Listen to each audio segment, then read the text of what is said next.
सुप्रभात मेरे प्यारे बच्चों। आज हम बचपन पाठ पृष्ठ संख्या 8 से आरंभ करेंगे। हम जाने क्यों घोड़ों को कुछ कमतर करके समझते, उन पर हंसते थे। ननिहाल के घोड़े खूब हष्ट-पुष्ट और खूबसूरत। उनकी बात फिर कभी।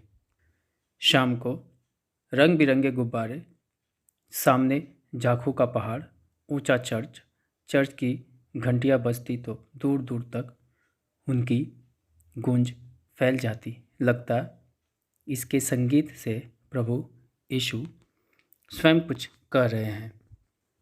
लेखिका यहाँ लिखती है कि हम पता नहीं क्यों घोड़ों को कुछ कम करके समझते थे, उन पर हंसते थे।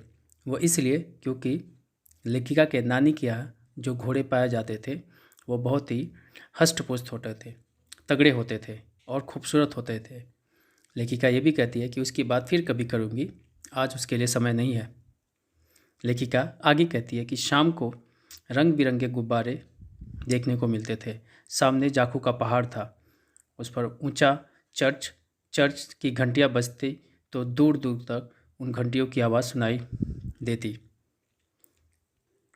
ऐसा लगता जैसे इसकी संगीत से प्रभु खुद कुछ कह रहे हैं। सामने आकाश पर सूर्यास्त हो रहा है।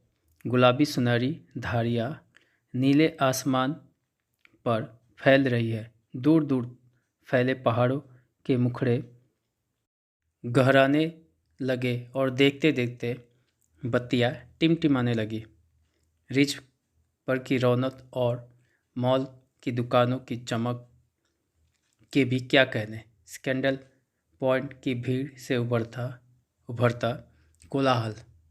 सर्वर स्कैंडल पॉइंट के ठीक सामने उन दिनों एक दुकान हुआ करती थी जिसके शोरूम में शिमला कालका ट्रेन का मॉडल बना हुआ था। इसकी पटरियाँ, उस पर खड़ी छोटे छोटे डिब्बे वाली ट्रेन, एक और लाल टीन की छत वाला स्टेशन और सामने सिग्नल देता खंभा, थोड़ी थोड़ी दूर पर बनी सुरंगें। यहाँ लेखिका कह रही है कि सूर्यास्त का समय हो गया है, सूरज डूबने को है। और जब सूरज डूबता है तो उस समय जो उसका रंग होता है गुलाबी और सुनहरी धारी वाला, वह आसमान में, नीले आसमान में फैल रहा है। दूर दूर तक फैले पहाड़ भी अब काले काले नजर आने लगे हैं और देखते देखते बत्तियाँ टिमटिमाने लगी है। लेखिका आगे यह भी लिखती है कि रिच की जो रौनक है और मॉल की दुकानें की जो चमक है, उसके बात ही क्या कहने। स्कैंडल पॉइंट पे जो भीड़ उमड़ती और उस भीड़ से जो कोलाहल मचता, जो शोर मचता, वो आज तक उसको याद है। उन दिनों स्कैंडल पॉइंट के ठीक सामने एक दुकान हुआ करती थी जिसके शोरूम में शिमला कालका ट्रेन का मॉडल बना हुआ था। मॉडल कुछ इस प्रकार था कि उस पर पटरियाँ थी, उस पर खड़े छोटे छोटे डिब्बे वाली ट्रेन थी, एक और लाल टीन का छत वाला स्टेशन भी था और सामने सिग्नल देता खंभा भी, और थोड़ी थोड़ी दूर पर बनी सुरंगें भी थी। पिछली सदी में तेज़ रफ्तार वाली गाड़ी वही थी। कभी कभी हवाई जहाज़ भी देखने को मिलते। दिल्ली में जब भी उनकी आवाज़ आती, बच्चे उन्हें देखने बाहर दौड़ते। दिखता एक भारी भरकम पक्षी उड़ा जा रहा है पंख फैलाकर, यह देखो, और वह गायब। उसकी स्पीड ही इतनी तेज़ लगती। हाँ, गाड़ी की मॉडल वाली दुकान के साथ एक और ऐसी दुकान थी जो मुझे कभी नहीं भूलती। यह वह दुकान थी जहाँ मेरा पहला चश्मा बना था। वहाँ आँखों के डॉक्टर अंग्रेज़ थे। शुरू शुरू में चश्मा लगाना बड़ा अटपटा लगा। छोटे बड़े मेरे चेहरे की ओर देखते और कहते, आँखों में कुछ तकलीफ़ है, इस उम्र में ऐनक, दूध पिया करो। मैं डॉक्टर साहिब से कहा दोहराती दे देती, कुछ देर पहनोगी तो ऐनक उतर जाएगी। वैसे डॉक्टर साहिब ने पूरा आश्वासन दिया था, लेकिन चश्मा तो अब तक नहीं उतरा। नंबर बस कम होता रहा। मैं अपने आप इसकी जिम्मेवार हूँ। जब आप दिन की रोशनी को छोड़कर रात में टेबल लैंप के सामने काम करेंगी तो इसके अलावा और क्या होगा। हाँ, जब पहली बार मैंने चश्मा लगाया तो मेरे एक चचेरे भाई ने मुझे छेड़ा, देखो देखो कैसी लग रही है। यहाँ लेखिका बता रही है कि पिछली सदी में, लास्ट सेंचुरी में सबसे तेज़ रफ्तार वाली गाड़ी वही थी।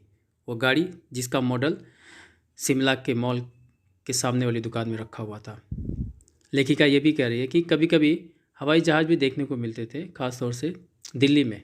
जब भी उसकी आवाज़ आती तो बच्चों उन्हें देखने के लिए दौड़ते, हवाई जहाज़ को देखने के लिए दौड़ते। दिखता एक भारी भरकम पक्षी आसमान में उड़े जा रहा है अपने पंख को फैलाकर। बच्चे कहते देखो, और वह गायब हो जाता। उसकी गति, स्पीड ही इतनी तेज़ थी कि वह देखते ही गायब हो जाती। लेखिका ये भी लिख रही है कि गाड़ी के मॉडल वाली दुकान के साथ लेखिका को एक और दुकान जो वो भूलती नहीं है, वह दुकान जहाँ से पहली बार उसका चश्मा बना था। वहाँ के डॉक्टर अंग्रेज़ डॉक्टर थे।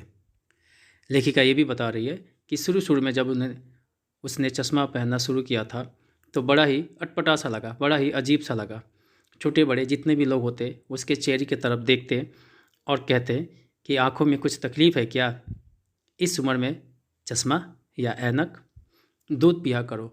इस पर लेखिका डॉक्टर साहब का जवाब दोहरा देती उन लोगों को और कहती कि कुछ देर पहनोगी तो ऐनक उतर जाएगी। डॉक्टर भी यही कहते हैं, यह चश्मा कुछ दिनों में उतर जाएगा। और लेखिका भी लोगों को जवाब में यही कहती। वैसे तो डॉक्टर ने पूरा भरोसा दिया था कि चश्मा उतर जाएगा, लेकिन चश्मा नहीं उतरा, बस उसका नंबर कम होता रहा। और इसके लिए मैं खुद जिम्मेदार हूँ। अब आप ही बता दीजिए कि जो काम दिन की रोशनी में होना चाहिए उसी काम को रात में टेबल लैंप के सामने करेंगे तो होगा क्या, आँखों की रोशनी ख़राब होगी ही।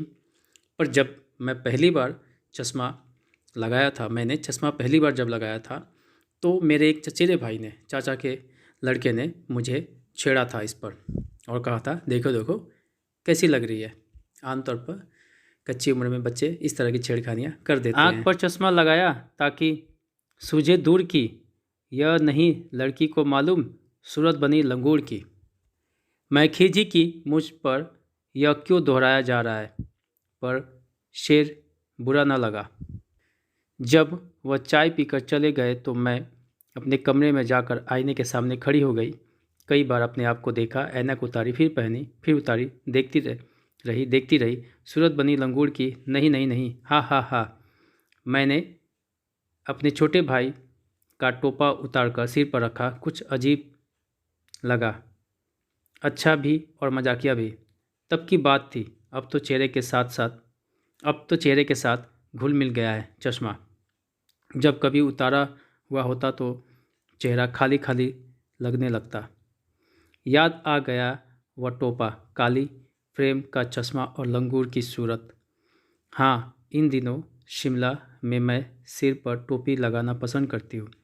मैंने कई रंगों की जमा कर ली है, कहाँ दुपट्टों का ओढ़ना और कहाँ सहल सुभीते वाली हिमाचली टोपियाँ।